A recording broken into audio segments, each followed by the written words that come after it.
Le plan numérique de l'école à l'entreprise. Bienvenue dans l'épisode 5 du balado Le plan numérique. Alors, aujourd'hui, on continue de vous parler de développer et mobiliser ses habiletés technologiques, mais cette fois-ci en éducation. Dans l'épisode 4, on vous parlait de la même chose, mais en entreprise. On vous invite vraiment à écouter les épisodes en ordre si c'est possible, parce que vraiment, on fait un pont entre chaque épisode. Donc, Ouais, il y a un lien entre chacun des épisodes.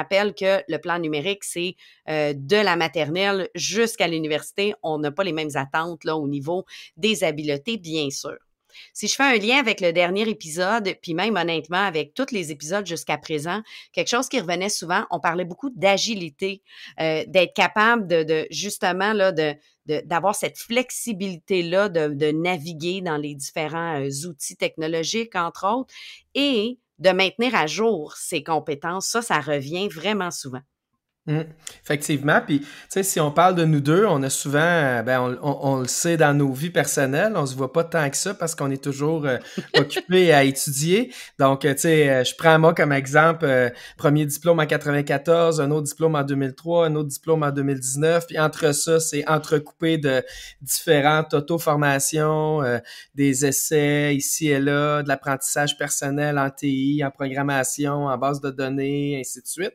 Puis je pense que t'es pareil là-dessus, tu sais, dans le fond, on prêche par l'exemple, disons-le. Effectivement, c'est quelque chose que je trouve vraiment important. Moi, quand il y a un nouvel outil, ben je vais aller écouter des tutoriels pour comprendre l'outil à fond. Je vais vraiment prendre le temps. Puis, ben là, depuis peu, je suis encore de retour aux études. Donc, cette espèce de maintien à jour de ses compétences, c'est vraiment, ça fait partie de nous, je crois. Puis, je pense que ça doit faire partie de tous, bon, peut-être pas aussi craqués que nous autres, là, puis d'être Ouais, toujours en peut-être pas. maintien, genre, peut-être pas autant, mais ça fait partie de notre responsabilité sociale que de se tenir à jour, là.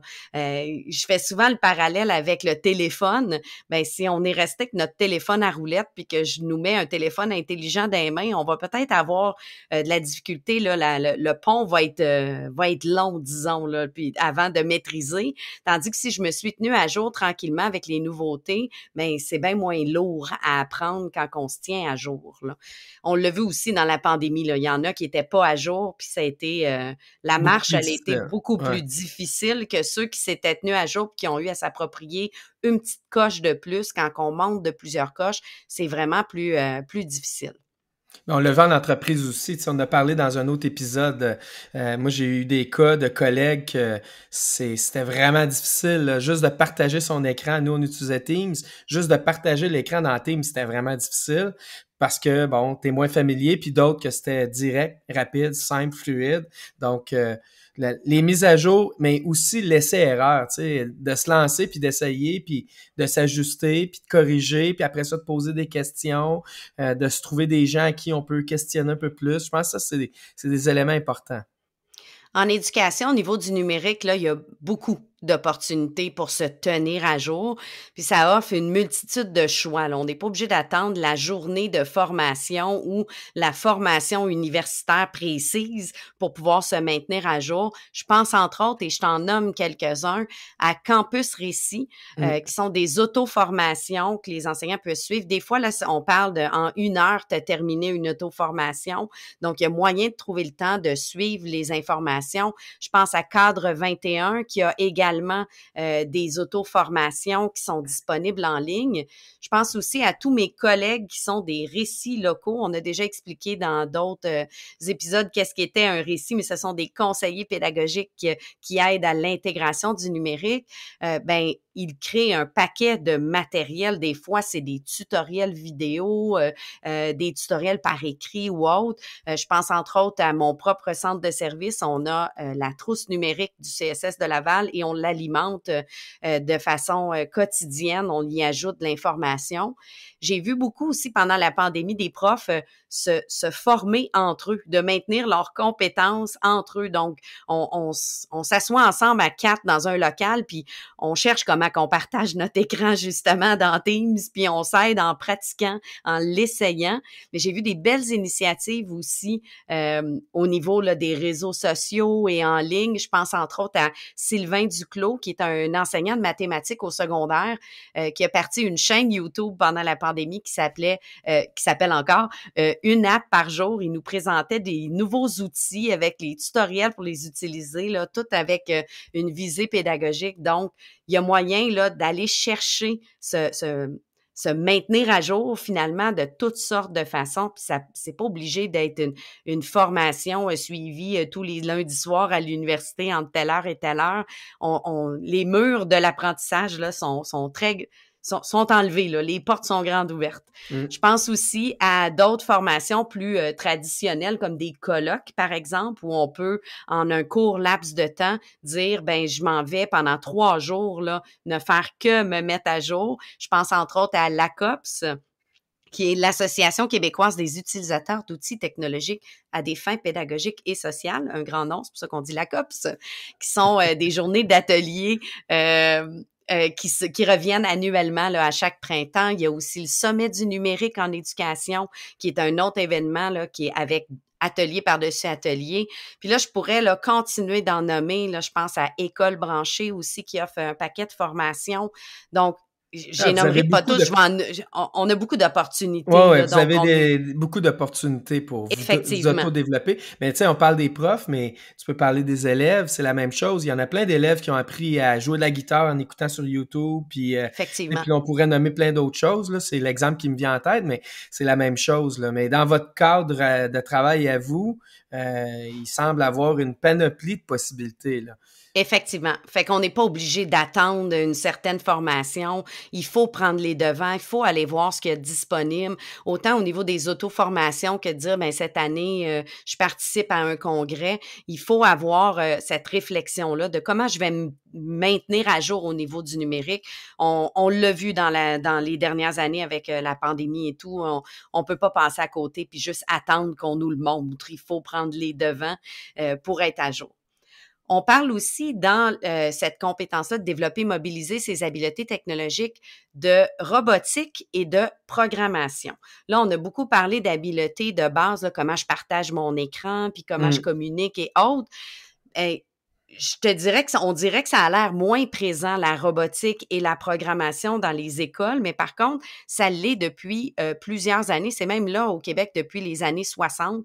Il y en avait qui faisaient des activités avec le langage Logo de programmation, mais ça restait des petites initiatives ici et là. Et là, c'est vraiment poussé de plus en plus. D'ailleurs, si ça vous intéresse de voir comment ça fonctionne au Québec et même dans d'autres pays, je vous recommande vraiment là une lecture qui est vraiment intéressante du Conseil supérieur en éducation. Ils ont produit, c'est disponible en ligne, mais on va vous mettre le lien dans la description de l'épisode. C'est État des connaissances sur l'apprentissage et la pratique de la programmation informatique en contexte scolaire. Donc, ils détaillent vraiment, là, ce sont quoi les enjeux. Puis je dirais, si je résume un peu leurs conclusions, là, sans tout vous vendre le punch, là, il y a un côté où c'est important de l'incorporer à l'apprentissage, puis que ce soit pas juste je plug le jeune devant un écran puis il apprend à coder puis that's it, là. Il y a pas de réflexion, de discussion autour, il y a pas de design pédagogique autour de ça. Donc, c'est ça qui va favoriser un paquet de choses comme des compétences transversales. Tu sais, on en a parlé dans les derniers épisodes des soft skills puis des comme, tu sais, de tout ça. Ben, moi, je le vois beaucoup avec ces compétences transversales-là, être en mode résolution de problèmes, en collaboration avec les autres. Mais si on fait une activité qui est pas isolée, j'apprends le code et that's it, et qu'il y a autre chose autour, ben on développe aussi tout ça, sans nécessairement développer un futur programmeur qui pourra aller chercher les connaissances plus tard. Je te propose qu'on aille écouter justement Christine Jost, qui est une ancienne directrice d'école, qui a parti un programme qui s'appelle les écoles Estime, qui justement est un clé en main pour la programmation, la robotique dans les écoles. C'est un organisme à but non lucratif qui va dans les écoles et offre de l'accompagnement aux enseignants pour justement se lancer, parce qu'on s'entend qu'on n'est pas tous des codeurs et des programmeurs. Non, effectivement, mais donc, ça a l'air vraiment intéressant ce qu'elle fait en plus. Là, tu m'en as déjà souvent parlé. Alors, allons l'écouter.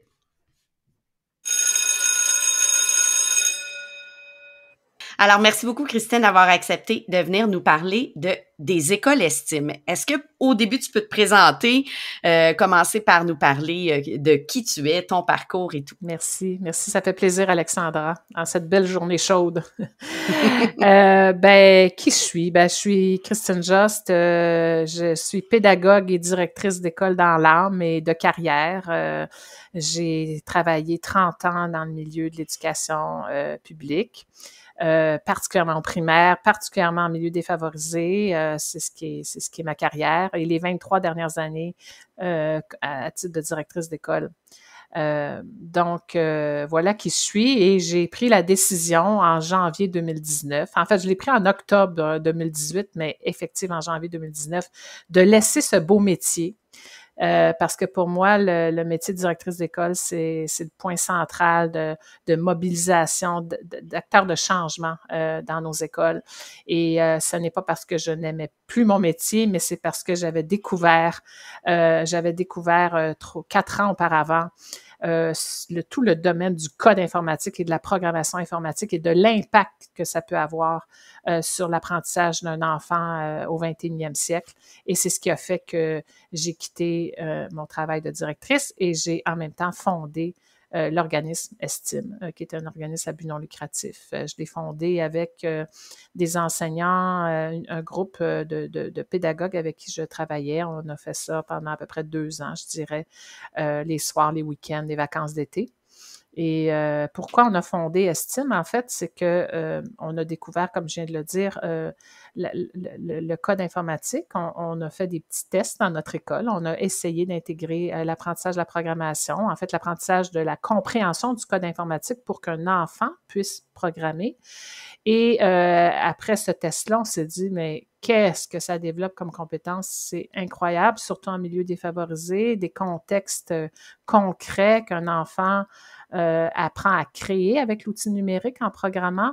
Il apprend à résoudre des problèmes, et pour nous, c'est devenu un outil. On s'est dit, le code, pour nous, il faut le voir comme un outil de travail pour l'enfant d'aujourd'hui, et un outil qui lui permet de communiquer avec un appareil. Donc, il prend le contrôle de l'appareil, il se place en mode de création. Et ça a été vraiment une plus-value dans notre milieu. Et c'est comme ça qu'avec l'équipe école, on a intégré tranquillement la programmation à travers tous les niveaux d'une école, de la maternelle à la 6e. Et ce qui a fait qu'on a créé un organisme, c'est que les autres équipes écoles se sont mis à nous dire, comment vous faites ça? Qu'est-ce que vous choisissez comme matériel? Comment vous l'intégrez dans votre programme, dans votre classe? Comment vous passez le matériel d'une classe à l'autre dans la même journée? Bref, une multitude de questions comme ça qui nous ont été posées, c'était toujours les mêmes. Et c'est pour ça qu'on s'est dit, un petit groupe, mais pourquoi on ne créerait pas un organisme à but non lucratif pour venir en aide à ces équipes-là? Et donc, entre 2016 et 2019, ça a été la période de création, de tests aussi. Et le jour où ça a été, c'est dépassé le centre de service où je travaillais, ça avait été très clair avec les patrons à l'époque, dire, écoute, moi, tu sais, pour l'instant, c'est à l'interne. Nous, on fait ça. Et le jour où on dépasse, il y a de l'intérêt d'ailleurs au Québec, je ferai un choix de carrière. Et c'est ce qui m'a mené finalement à quitter mon métier et m'occuper aujourd'hui d'équipe école qui intègre la programmation, avec tous les défis que ça peut vouloir dire, parce qu'il y en a beaucoup. Et là, maintenant, c'est disponible en dehors du centre de service où tu travaillais, c'est disponible à toutes les écoles du Québec. Comment ça fonctionne exactement quand une école là, devient une école Estime?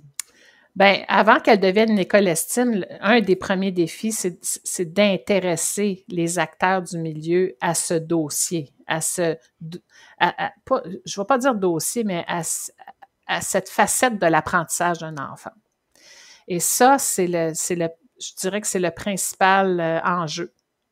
Parce qu'on a une multitude de choses à faire, parce qu'on vient de sortir d'une pandémie, elle est encore là, parce que les résultats scolaires sont pas au rendez-vous, parce qu'on a des nouveaux profs, parce qu'on en a plein de suppléants, etc., etc.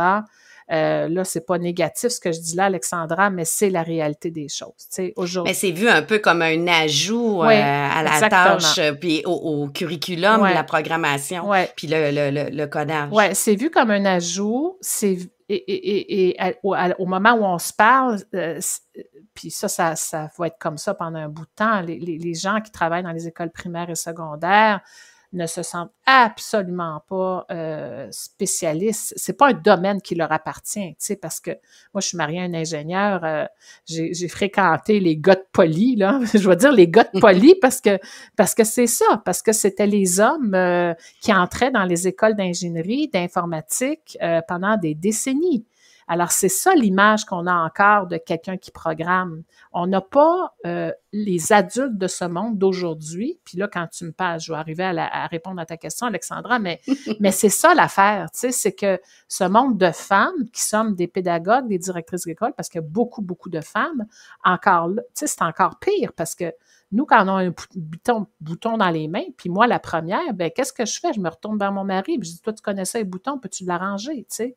Fait que c'est vraiment un domaine qui, pour le monde scolaire actuel, fait pas partie du portrait. C'est probablement pas dans la formation universitaire des enseignants non pas plus encore, d'avoir une dizaine de cours de programmation. Il y en a un peu, là, les jeunes finissants, là, moi j'en entends parler, ouais, on a fait un cours sur Scratch, bon. Fait que ça, c'est la première chose. Donc, avant d'intéresser l'école, il y a tout ça, OK? Alors, ça, c'est vraiment... Donc, une fois que l'école est intéressée, moi, ce que je remarque, c'est, règle générale, c'est souvent par le ou la directrice d'école et des fois un enseignant ou une enseignante qui lui ou elle fait déjà de la programmation dans sa classe, puis là, voudrait bien que ses autres collègues s'y intéressent, tu sais. Fait que ça, c'est le genre d'approche qu'on peut avoir. Puis, on a des directions d'école qui ont entendu parler, puis ouais, j'entends parler de la programmation, puis qu'est-ce que ça prendrait pour que je puisse l'établir dans mon école. Puis la troisième chose qu'on voit, c'est aussi, plus, moi, ce que je remarque, Alexandra, c'est que depuis 1 an à peu près, puis probablement que c'est la cause, c'est la pandémie, bien, je vois qu'il y a beaucoup plus de direction d'école qui s'intéresse au plan numérique, tu sais, qui l'avait vu en CCG, là, puis qui avait vu le plan numérique, la belle roue de couleur, les dimensions, puis là, ils se disent, oh, là, attends, là, faut le travailler plus, puis, fait que, tu sais, c'est ça. Puis là, ils voient que la programmation, ben, tu sais, ça a beaucoup d'impact sur plusieurs des dimensions, tu sais, fait que une fois que ça c'est fait, ben, tu sais, comment on intègre le programme, ben, moi, ce que je dis, c'est que ça prend au départ de l'audace, de la curiosité, de l'intérêt pour le domaine, puis quand tu as ces choses-là, tu as tout ce qu'il faut, tu sais, parce qu'après ça, ben, bien sûr, tu sais, vient les étapes d'expliquer à une équipe école, tu sais, qu'est-ce que c'est notre programme. Nous, on a une formule clé en main parce qu'on est convaincus que les enseignants ne veulent pas se casser la tête plus, là, en ce moment, à tout créer, tout rechercher sur Internet, parce qu'il existe beaucoup, beaucoup de choses, mais il faut arriver à faire le tri, filtrer tout ça. Fait que, tu sais, nous, on leur dit, écoutez, nous, là, on vous accompagne pendant un certain nombre d'années, on vous accompagne de 2 façons, avec une approche, avec des formateurs que nous, on engage, qui sont des étudiants universitaires qui savent programmer, donc ça vient rassurer les enseignants. Et on s'occupe des horaires. Ça, les directions aiment beaucoup ça parce qu'ils n'ont pas à faire ça en plus. Et avec la pandémie, ce qu'on a fait, c'est qu'on a créé un répertoire assez bien garni d'activités en lien avec le PFEQ, donc en lien avec les compétences et connaissances du programme. Ce qui fait que l'enseignant, s'il veut, par exemple, intégrer une activité de programmation quand il touche le thème de l'hiver, par exemple, ben il va retrouver à travers nos activités des activités avec lesquelles il va pouvoir faire des liens, tu sais. Puis après donc, ça devient quelque chose qui est intégré et pas quelque chose qui font à côté Voilà. puis qu'on doit mettre d'autres choses de côté. Ben, c'est ce qu'on tente de faire. Tu sais, c'est sûr que c'est pas naturel pour tout le monde, mais c'est l'intention. Alors, donc, après une école, ben, tu sais, ça prend un engagement. Je reviens à ta question initiale de comment ça marche, comment. Alors, une école va dire, ben, OK, on y va, on intègre. Donc, on prend un engagement d'1 an avec nous. Je fonctionne à l'année, on fonctionne à l'année parce que de toute façon, c'est comme ça que ça marche dans notre domaine. Et puis là, ben, on établit avec l'équipe école des premières démarches. Tu sais. Alors là, c'est très...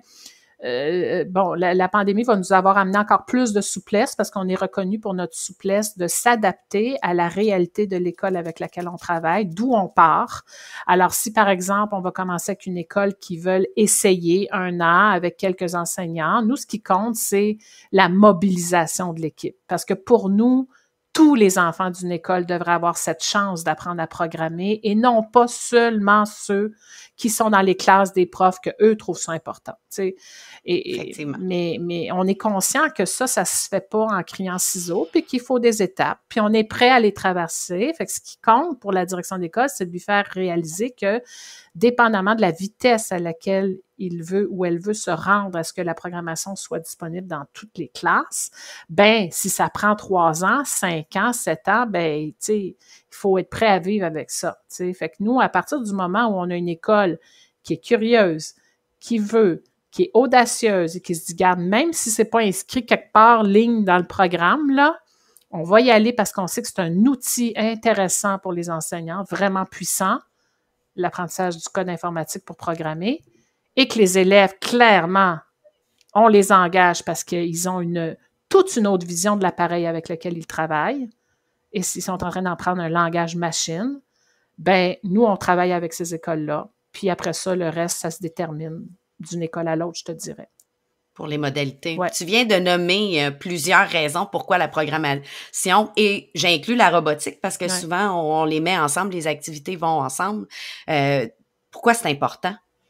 Ben pour nous, et puis je me rappelle la première fois que j'ai affiché ça sur les médias sociaux, là, j'ai eu un dimanche après-midi à recevoir des avis très positifs, mais aussi, alors, pour nous, c'est le crayon du 21e siècle. OK? Alors, moi, quand je parle aux enseignants, je leur dis, écoutez, il fut un temps où on a décidé que l'école était obligatoire pour tous, là, dans l'historique de l'école.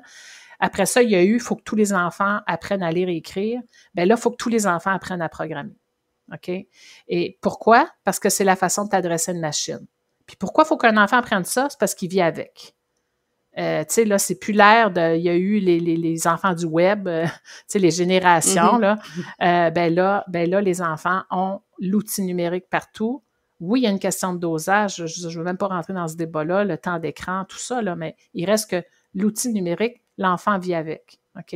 Et donc, pour nous, l'équiper des balbutiements, je vous dirais, parce que je parle du primaire, là, des rudiments. En mode découverte, là. Ouais, rudiments de... Quand tu parles à un ordinateur, là, tu ne parles pas en chinois, en espagnol, en français, en anglais, peu importe ta langue d'origine, tu lui parles en langage codé.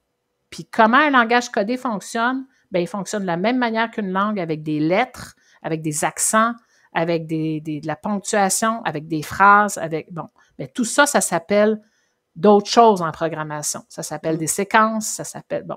Et c'est ça qu'on fait. Et c'est là que, pour des enseignants, quand je leur dis ça, Alexandra, là, OK, parce que sinon, ils ne comprennent pas.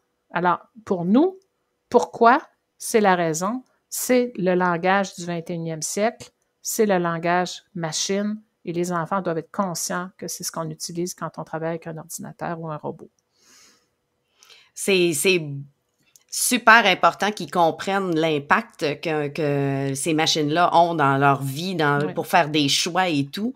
Puis pour se comprendre, il faut parler une langue commune pour pouvoir bien communiquer. Fait qu'effectivement, on s'entend qu'on parle à deux vendus de l'importance de la programmation puis de la robotique à l'école, mais effectivement, c'est très, très important ce que vous faites pour accompagner les élèves puis d'accompagner les enseignants aussi. Si on veut vous rejoindre puis on veut plus d'informations, on fait comment pour rejoindre École Estime? On a le site web écoleestime.ca, là, école avec S au pluriel, Au tout pluriel. collé, Écolestime. Bon, là-dessus, il y a nos coordonnées, il y a notre adresse Internet, admin@ecolestime.com, il y a mon numéro de téléphone, c'est moi qui réponds parce que c'est notre numéro d'organisme en même temps. Alors, c'est comme ça. Il y a même un petit formulaire sur le site là, que les gens peuvent répondre. On est présent sur les réseaux sociaux, sur Facebook, entre autres. Les enseignants sont beaucoup sur Facebook.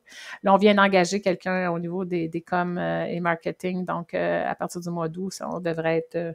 disons que ce n'est pas dans mon champ de compétences, le marketing et les coms. Donc, mais voilà. Donc, c'est par notre site web, c'est facile de nous rejoindre, clairement. Super.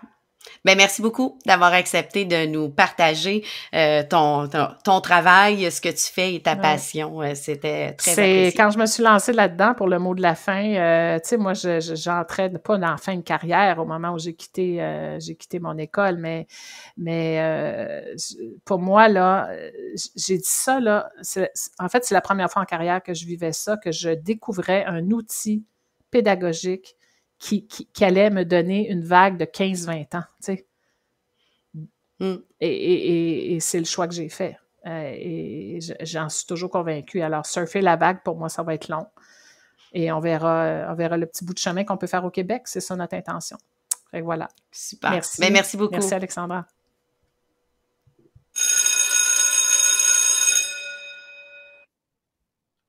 Alors, comme tu as pu le voir, c'est vraiment un programme qui est clé en main, qui est vraiment génial pour les enseignants, là, qui, surtout, tu sais, qui sont un peu fébriles à débuter, là, je sais pas par où commencer pour faire ça avec mes élèves. C'est très clé en main, tu sais, t'as quelqu'un avec toi, s'il arrive de quoi, t'es pas tout seul. Puis, souvent, ben, la deuxième année, ben, ils se sentent plus à l'aise de refaire la même activité, mais cette fois-ci, pas accompagné. Donc, pour débuter, puis, tu sais, je dois t'avouer que comme conseillère pédagogique, des organismes comme ça, comme on va voir aujourd'hui, là, parce qu'on a une deuxième entrevue qui va nous présenter un autre organisme qui accompagne les enseignants, ben ça me donne un coup de pouce parce que au nombre d'enseignants qu'on a à accompagner, on serait pas capable de donner du clé en main comme ça, d'aller dans chacune des classes accompagner pour les ateliers. Puis moi, par la suite, comme conseillère pédagogique, ben je peux partir des apprentissages que les enseignants ont fait, puis créer des sous-groupes, par exemple, où ils vont développer après ça par eux-mêmes leurs habiletés, mais ils ont débuté quelque part. Donc, je trouve ça vraiment génial. J'aimais beaucoup aussi sa perspective de direction d'école. Elle avait vraiment la vision que c'est important comme gestionnaire. Effectivement, j'ai aimé son histoire à elle aussi comme personne. C'est vraiment intéressant. Qu'est-ce qui l'a amené vers là? Donc, c'était vraiment intéressant. Elle a vu le potentiel, puis on voit à quel point le leadership d'une gestionnaire peut changer là dans la façon qu'elle amène les choses. Donc, ça a une grosse influence. Puis, je peux pas passer à côté là de sa mention que, tu sais, les femmes sont peu présentes. Elles le sont de plus en plus en techno, mais c'est important ça, ce côté-là aussi là, qu'on ait une diversité de gens en technologie, autant les femmes que autres, là, on a besoin que ce soit un peu comme dans les conseils d'administration en entreprise, qu'on ait une diversité de personnes assises à la table. C'est comme ça qu'on réfléchit autrement, c'est comme ça qu'on amène des changements autrement. Donc, je trouvais ça super intéressant. De ton côté? Ben, sommairement, moi, je vais revenir plus du côté programmation en tant que tel. Tu sais, si je prends l'exemple en entreprise, aujourd'hui, quand on recrute des gens, puis je dis aujourd'hui, mais dans les 10, 15, 20 dernières années, une des caractéristiques importantes d'un employé de bureau, c'est tu connais-tu Microsoft Excel ou des tableurs? Puis après ça, tout ce que tu peux faire avec ça, parce que les gens se démarquent de façon importante en entreprise quand ils connaissent cet outil-là. Ben, moi, je pense que les outils de programmation vont être l'équivalent du Excel de v'là 10 ans pour des entreprises. Par contre, de plus en plus, on voit apparaître des outils qu'on appelle low-code, no-code, fait que des outils en fait de codage simple, rapide, efficace, sans qu'on ait besoin vraiment de connaître du langage de programmation.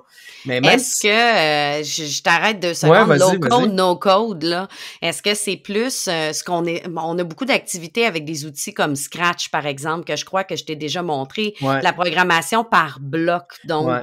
plus facile. Est-ce que c'est ce que tu veux dire par low code, no code? Non, même pas. C'est en fait, c'est pratiquement un outil où ce que tu as une interface visuelle, tu viens mettre un bloc de texte, tu viens mettre un bloc d'entrée d'information, puis là, ben, tu viens mettre un bouton, le bouton va agir de telle façon, mais c'est très, dans le terme anglophone, le WYSIWYG, là, donc très facile à manipuler. Par contre, ces outils-là, puis je vais en nommer deux dans les plus gros qu'on connaît, que moi je connais en fait.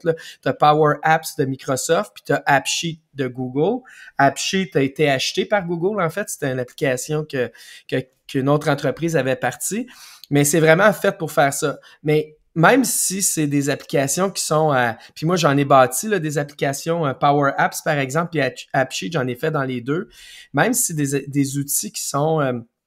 sans presque aucun codage, le fait de comprendre la programmation, de comprendre les bases de données, de comprendre comment les données vont être utilisées, manipulées, ça fait que ton application que tu vas développer dans ce type d'application-là va être énormément plus performante parce que tu comprends qu'est-ce que ça va faire, puis tu comprends ce que ça va apporter par la suite, puis comment tu vas utiliser ces données-là par la suite.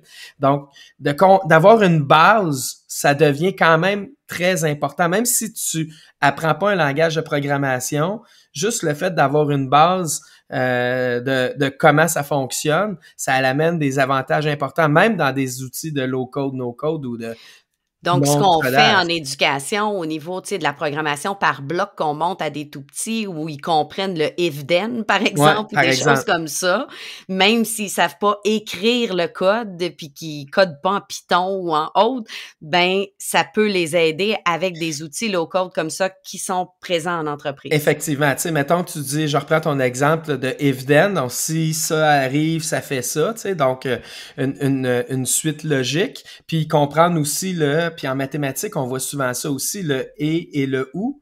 Donc, deux paramètres, puis il faut que le paramètre A et le paramètre B fonctionnent pour que ça donne un vrai. Mais si tu as juste le A, c'est pas vrai. Si tu as juste le B, c'est pas vrai. Mais si au lieu d'utiliser et, j'utilise ou, donc A et A ou B, là, ben, si tu as un des deux, ça devient vrai, mais si tu aucun des deux, ça devient faux. Cette logique-là, d'apprendre à coder par bloc, puis de comprendre les logiques, quand tu bâtis une application Power Apps, AppSheet, peu importe, en code léger ou pratiquement pas de code, quand tu vas cliquer sur ton bouton, il va falloir que tu dises c'est quoi l'action qui va se produire. Exact. Même si tu codes pas, qu'est-ce que ça va faire? Il va falloir que tu dises à l'application, quand la personne clique là-dessus, viens valider les deux cases en haut s'ils sont bien remplis, par exemple. Puis là, ben, est-ce que tu as besoin des deux champs? Tu as besoin du premier, du deuxième, d'aucun des deux? Puis là, cette logique-là est importante quand même si tu fais de la programmation sans codage, de comprendre comment ça interagit en arrière. Ben, donc, d'avoir appris, par exemple, Scratch, ça devient utile. Puis en entreprise, pourquoi les entreprises poussent énormément vers ça? Ben, quand les employés, puis là, je reviens à mon exemple de Microsoft Excel, il y a beaucoup de fonctionnalités dans Microsoft Excel avec les formules mathématiques où on développe cette compréhension-là. Donc, en entreprise, les entreprises qui utilisent les outils sans codage ou à peu près sans codage, l'objectif de faire ça, c'est qu'au lieu de concentrer 100% de l'effort de programmation dans les mains de 3 personnes puis de limiter l'innovation, le De développement. codeurs, là, qui connaissent ça, puis Ben t'as voilà. tes 3 geeks qui codent, là, ouais. Puis là, ben, eux autres, à un moment donné, ils peuvent pas, ils ont 40 heures semaine, là, C'est ça. Fait que là, ben, ça permet à d'autres personnes dans l'entreprise d'amener des nouvelles idées, d'amener des nouveaux outils, de déployer des nouveaux outils en entreprise. Donc, ça décloisonne énormément l'innovation technologique en entreprise, ce type d'application-là. Mais je reviens, puis je le redis, d'avoir une fondation de base de compréhension, comme tu dis, le if-then, là. C'est un exemple, mais c'est super important parce que c'est ça qui va faire que ton application va être beaucoup plus efficace par la suite. c'est ça qui va faire qu'elle va fonctionner souvent aussi. Donc, je pense Puis que on la revient base... toujours à nos skills qui se développent. La personne qui a au moins cette base-là, le reste, ça s'apprend si j'arrive dans une entreprise. Puis toi, comme patron, tu me dis, il faudrait que tu apprennes telle chose. Mais si j'ai déjà une base, ça va être facile de l'apprendre là, dans des plateformes d'auto-apprentissage ou de suivre un cours pour aller être Effectivement. Ouais. pointilleux dans autre chose, là. Exact. Puis tu sais, je te cacherai pas, quand j'ai développé mes premières apps dans Power Apps ou AppSheet, j'avais Google d'ouvert à côté de moi, puis là je savais pas trop comment faire ça. J'allais dans Google, comment je fais telle chose dans AppSheet ou comment je fais telle chose dans Power Apps. Puis là j'avais 4, 5, 6, 7 forums, puis là j'allais lire, puis là j'allais l'essayer, puis tu sais à un moment donné, c'est Mais tu aussi ça. savais comment filtrer cette information-là que tu trouvais parce que tu avais cette base-là de connaissances en programmation. Si on n'a même pas de base, on sait même pas quoi chercher, on sait même pas quoi demander dans Google. Effectivement. Tu sais, en anglais, on va dire you don't know what you don't know, là. Ouais. Fait que tu sais pas ce que tu sais pas, donc tu sais pas qu'est-ce que tu dois Tu sais chercher. même pas quoi chercher. Fait Ouais. qu'au moins, si on cette base-là, tu sais, on s'attend pas à former d'ici la 6e année primaire des programmeurs qui peuvent tout faire, mais s'ils ont ces bases-là, le reste, ben on se débrouille par la suite, puis on se maintient à jour selon ce qu'on a besoin d'apprendre où on travaille, Ouais. là. Moi, je pense que c'est ce que tu as dit au début quand tu as parlé du Conseil supérieur de l'éducation, quand on dit qu'il faut avoir une pensée programmation, Ouais, pas être programmeur nécessairement. c'est Donc, ça. d'avoir une compréhension de une base de données relationnelle, par exemple, ça fonctionne comment? Comment les liens se font? C'est quoi les relations? Puis comment les informations, donc les données, le data, interagit un par rapport à l'autre. Je suis pas obligé d'apprendre à coder, mais tu sais, si, mettons, je veux faire une requête SQL, donc une requête dans une base de données SQL, ben si je comprends la relation entre les données, c'est facile parce que c'est select telle donnée from telle tab, puis là je mets des critères where. T'sais, donc c'est pas complexe le programmer mettons en SQL, mais il faut comprendre les relations entre les données, comment j'attache mes données les unes aux autres, c'est quoi la relation entre la couleur et le genre, par exemple, des choses comme ça, puis comment ça s'est attaché ensemble.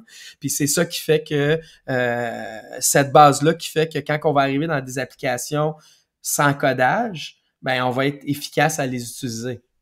Puis tu sais, c'est peut-être pas tout le monde qui va justement travailler là, avec les bases de données que tu mentionnes ou faire du Power App ou autre, mais c'est tout le monde qui va avoir du numérique puis qui va avoir une machine entre les mains, là, un peu comme Christine le disait, on a l'appareil, puis comprendre comment il fonctionne peut nous aider, même à la base, si je me lance dans aucunement du code jamais, là.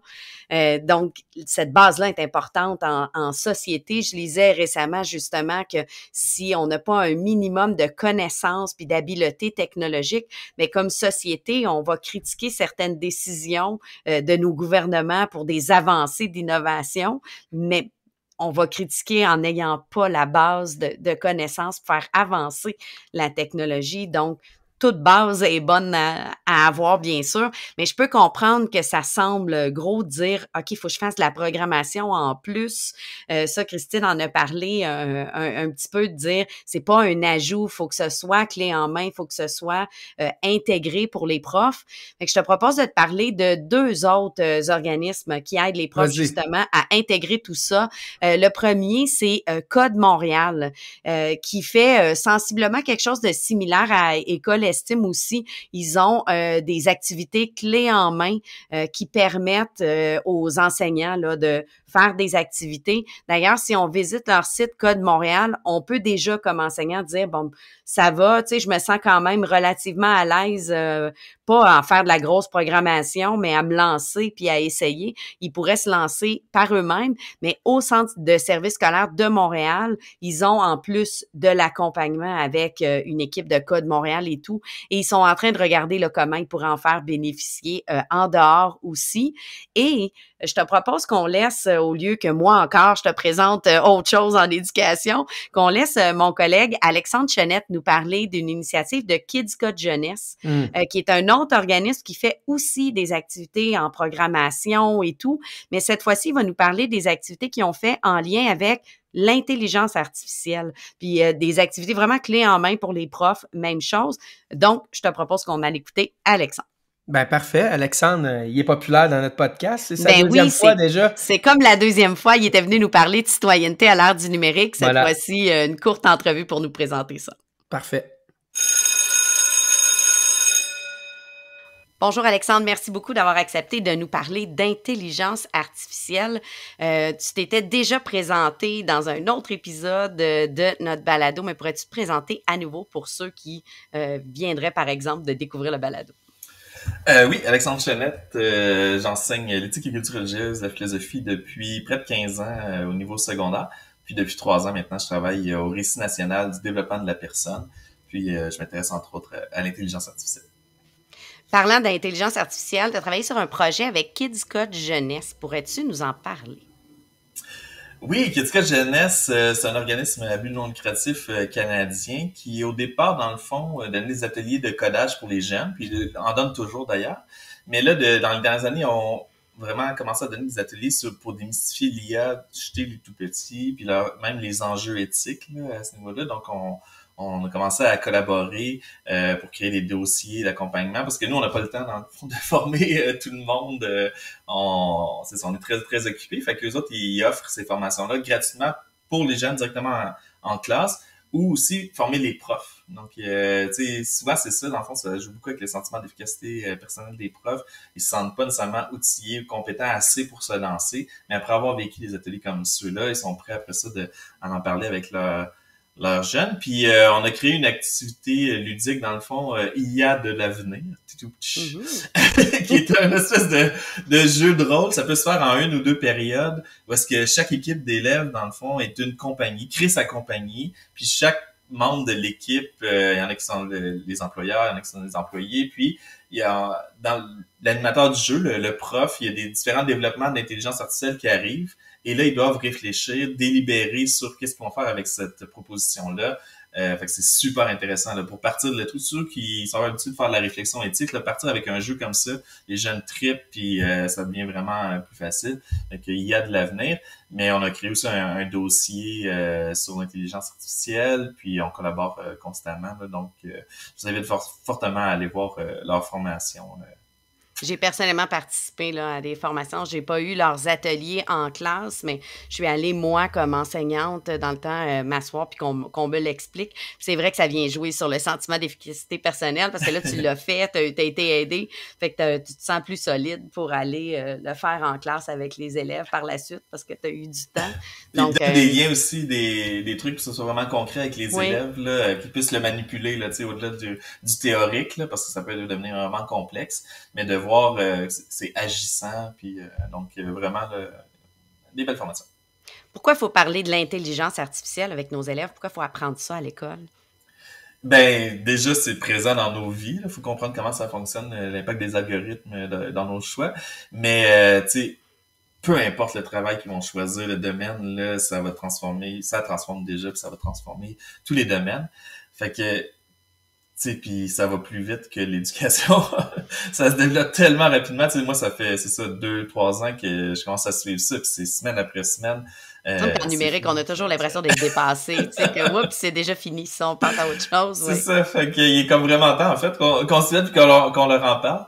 Puis que si on veut pas avoir manqué le bateau, puis qu'ils soient prêts à prendre des choix lucides éclairés là, quand ça va être le temps de le faire face à tous ces trucs-là. Puis ça se passe pas, dans le fond, malgré eux, qui puissent avoir leur mot à dire comme citoyens, puis qui puissent influencer ou prendre des décisions en lien avec ça. Donc, l'intelligence artificielle, c'est clair, c'est une des plus grandes révolutions des technologies humaines là, de tous les temps.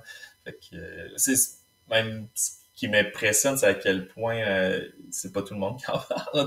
À quel point il y a plein de gens qui c'est pas encore là, mais de plus en plus. Fait que oui, c'est important. C'est important qu'ils comprennent comment c'est, tu sais, sans nécessairement se mettre programmer une intelligence artificielle. Non, exactement, c'est c'est ça. obligé d'aller, mais d'y réfléchir, de se questionner, de voir les enjeux, de voir la plus-value aussi. Là. Il n'y a pas que du négatif. Là. Oui, c'est ça qui fait peur. Souvent, les gens sont comme, tu sais, t'as pas besoin de commencer à coder une intelligence artificielle, puis à comprendre comme toutes les totales pour voir les impacts que ça peut avoir sur la société, puis sur les individus, puis il y a eu des consultations citoyennes qui ont été menées, puis c'est le fun d'entendre des citoyens s'exprimer là-dessus. Fait que j'invite vraiment à le faire avec les élèves. Ben merci beaucoup. On va aller mettre les liens de l'IA de l'avenir et de Kids Code Jeunesse dans la description de l'épisode pour les curieux qui aimeraient aller voir ou les enseignants qui aimeraient l'utiliser en classe. Merci beaucoup. Fantastique, merci. Alors, comme tu vois, un autre super organisme qui aide les enseignants là, à intégrer des activités.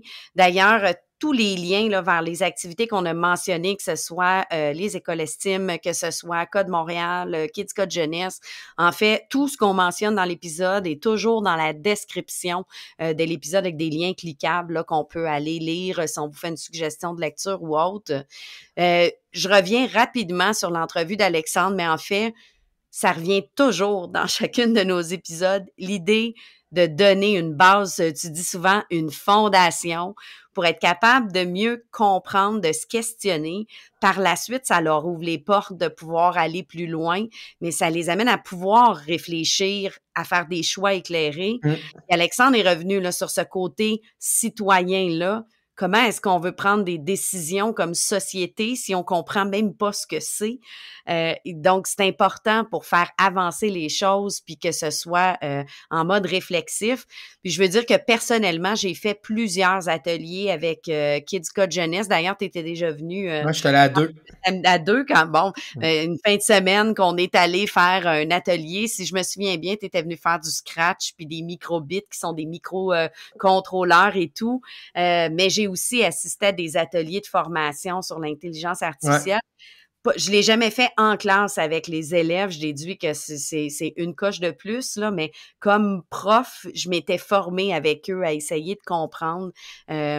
Et si vous êtes parent, parce que je sais que là, on a des enseignants, des gens du monde de l'éducation qui nous écoutent, des gens en entreprise, puis là, ils se disent, ouais, mais Kids Code Jeunesse, c'est cute à l'école, mais s'ils en font pas à l'école de mon enfant, ben sachez qu'ils ont souvent des ateliers pour les enfants. Des fois, ça va être indiqué pour les 8 à 12 ans.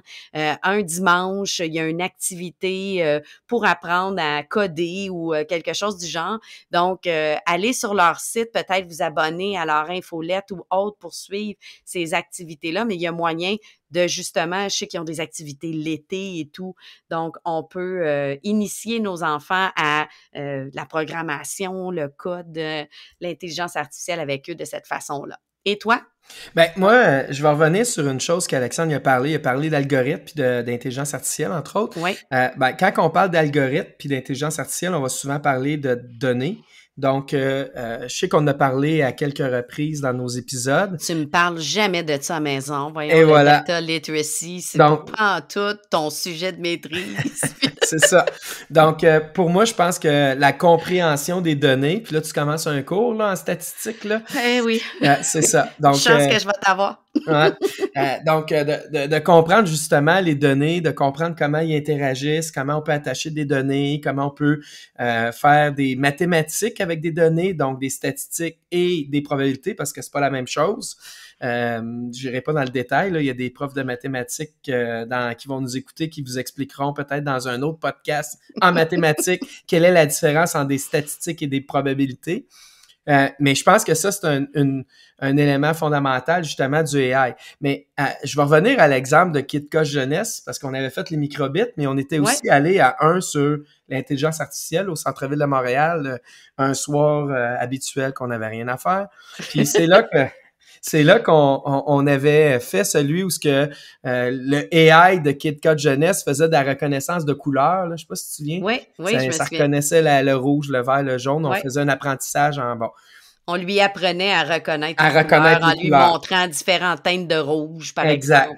Fait que là, moi, ça m'avait donné une idée. dans l'entreprise, dans les projets que j'avais à faire, je me suis dit, ça serait pas pire de reconnaître des pièces. Moi, c'était des pièces d'avion. Donc, de reconnaître des pièces d'avion facilement. Puis, je me suis mis à chercher dans la magie Google pour trouver, y a-t-il quelque chose qui existe? Puis, je suis tombé sur un algorithme, en fait, un script AI.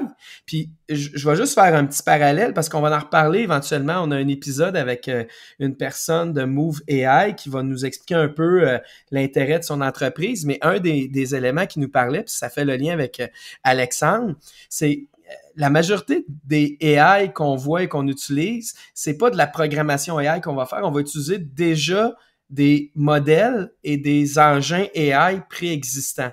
Puis celui que moi j'avais trouvé, qui s'appelle Image AI, les gens qui ont développé ça, ce qu'ils ont fait, c'est qu'ils ont fait un code qui va chercher déjà des modèles préconstruits et qui permet à un non trop grand connaissant en programmation comme moi de faire un outil de reconnaissance d'image avec 5 lignes de code. Donc, c'est littéralement 5 lignes de code. 5 lignes. Ouais. Puis il explique, OK, tu mets tes photos ici, tu mets tes choses comme ça, puis ton modèle, il va apprendre, puis il explique qu'est-ce qu'il apprend. Mais cette personne-là que je suis tombé dessus par hasard, juste à titre d'exemple, parce qu'on a parlé d'auto-développement et d'auto-apprentissage, ben c'est une personne qui, ça m'a impressionné qu'il ait fait ça, fait que je suis allé voir un peu son histoire. On va mettre son site web dans notre podcast. Ouais, dans mais la description, oui. C'est quelqu'un qui a jamais été en formation du tout en programmation. Il a tout appris par lui-même et il se décrit comme un self-taught computer programmer. Donc, c'est auto... Donc, il n'y a pas de programme de formation Non. en tant que tel. Là. Puis aujourd'hui, il travaille pour Microsoft comme spécialiste en deep learning, computer vision. Tu sais, c'est un spécialiste en AI, puis un spécialiste en reconnaissance, puis en vision par ordinateur. Puis il vient du Nigeria. Donc, c'est pas genre, il vient d'un pays hyper développé puis que le système scolaire est 4 fois plus avancé que le nôtre. Il montrait de la programmation là, depuis la maternelle. Non, pas du tout. Non. Donc, je pense que c'est un peu l'exemple qu'on veut essayer de faire sortir à travers ça aussi. Puis, tu sais, des plateformes d'auto-apprentissage, Coursera, Udemy, edX, LinkedIn Learning, il y en a d'autres. Tu en as nommé plusieurs dans le monde scolaire. Dans le monde de l'éducation, mais effectivement, moi, je me sers beaucoup de Coursera, entre autres, puis LinkedIn Learning, qui a beaucoup de formations. Mais j'ajouterais même que pour chacune des plateformes, c'est pas rare qu'un outil lui-même offre des auto-formations. Ouais. Si tu prends Microsoft, ils ont un centre de formation. Je peux aller m'approprier la plateforme. Tout à fait gratuit en plus. Là, oui, absolument. Google a la même chose. Moi, Ouais. chaque fois que je découvre un nouvel outil, c'est une des premières choses que je vais faire sur le site de l'outil. Est-ce qu'on m'offre des formations? Le seul bémol que je vais apporter, c'est que souvent, les formations sont disponibles en anglais. C'est sûr que c'est pas un obstacle pour l'ancienne prof d'anglais que je suis, mais ça peut devenir un obstacle. Mais des fois, il y a moyen d'écouter quand même les capsules avec des sous-titres il y a moyen d'être débrouillard. Mais il y en existe aussi beaucoup des universités. Je pense à l'Université de Montréal, justement, qui a beaucoup de MOOC, là, le MOOC. Il y en a plusieurs de disponibles qui sont en français, puis il y en a de plus en plus de ces auto-apprentissages-là. Donc, pourquoi pas explorer cette façon d'apprendre-là. J'ai nommé edX, là, DX, là, mais HEC et l'Université de Montréal sont partenaires, puis le MOOC sont proposés dans cette plateforme-là aussi, qui est en partenariat avec, je pense, c'est MIT puis Harvard. Donc, oui, il y en a en français. Évidemment, c'est comme l'Internet de façon générale, là, la majorité de l'Internet est en anglais. Il y a de l'Internet en français, il y a plein de sites, il y a plein en France, en Belgique, au Québec, en Suisse. Donc, il y a des cours dans Coursera, dans Udemy, dans edX, dans LinkedIn Learning qui sont en français aussi, mais bon, la variété, elle va être plus grande en anglais.